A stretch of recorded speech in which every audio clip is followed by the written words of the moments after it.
Family man రేంజ్లో ఊహించుకుని inspector Zende cinema చూసా. కాకపోతే అది సీరియస్గా బాగా ఉంటుంది. ఈ సినిమా అవులేగా ఉంటుంది. Hi hello welcome to mixed talks. Inspector Zende cinema నెట్ఫ్లిక్స్లో తెలుగులో కూడా స్ట్రీమింగ్ అవుతోంది. ఈ సినిమా రియల్ ఇన్సిడెంట్స్ను బేస్ చేసుకొని తీశారు. అయితే సినిమాలో పేర్లు మార్చారు.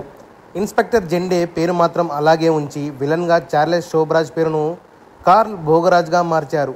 సుత్తి లేకుండా సూటిగా ఒక మాటలో చెప్పాలంటే నచ్చలేదు. కథ విషయానికి వస్తే 1971లో ముంబై పోలీస్ ఇన్స్పెక్టర్ అయిన జెండే పేరు మోసిన criminal Carl Bhogaraj alias Jim సర్బ్ను పట్టుకుంటారు.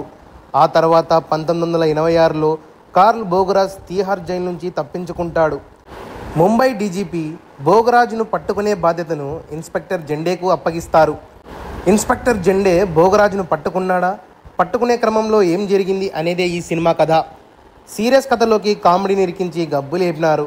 ఈ సినిమా ప్లస్ పాయింట్స్ గురించి చెప్పాలంటే ఫస్ట్ హాఫ్లో ఇన్వెస్టిగేషన్ మోడ్లో నడిచే కథ బాగుంది. జెండేగా మనోజ్ బాజ్పేయి బాగా చేసినాడు. ఆ తర్వాత కార్ల్ భోగరాజ్గా చేసిన జిమ్ సర్బ్ యాక్టింగ్ నాకు బాగా నచ్చింది. ఇతను కుబేర సినిమాలో కూడా విలన్గా చేశాడు.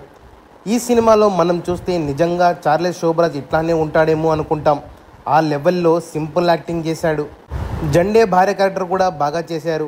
వాళ్ళిద్దరి మధ్య సీన్స్ బాగున్నాయి. ఇక మైనస్ విషయాల గురించి చెప్పాల్సింది వస్తే సెకండ్ హాఫ్లో ఇన్వెస్టిగేషన్ బోరింగ్గా ఉంది.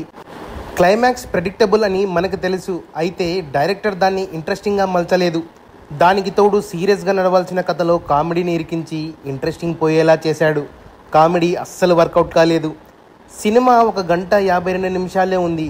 అయినా కూడా సాగతీత అనే ఫీలింగ్ కలుగుతుంది. హీరో, అతని గ్యాంగ్ మరియు విలన్ను పక్కపక్కనే తిరుగుతుంటారు, కానీ విలన్ని కనుక్కోలేరు. ఇలాంటివి ఇంట్రెస్టింగ్గా ఎంగేజింగ్గా లేవు. నేరేషన్ అయితే ఇంట్రెస్టింగ్గా లేదు. స్క్రీన్ ప్లే కూడా అంతంత మాత్రమే. మ్యూజిక్ కూడా ఆడికాడికే ఉంది. ఈ సినిమాకు మా రేటింగ్ 2.25.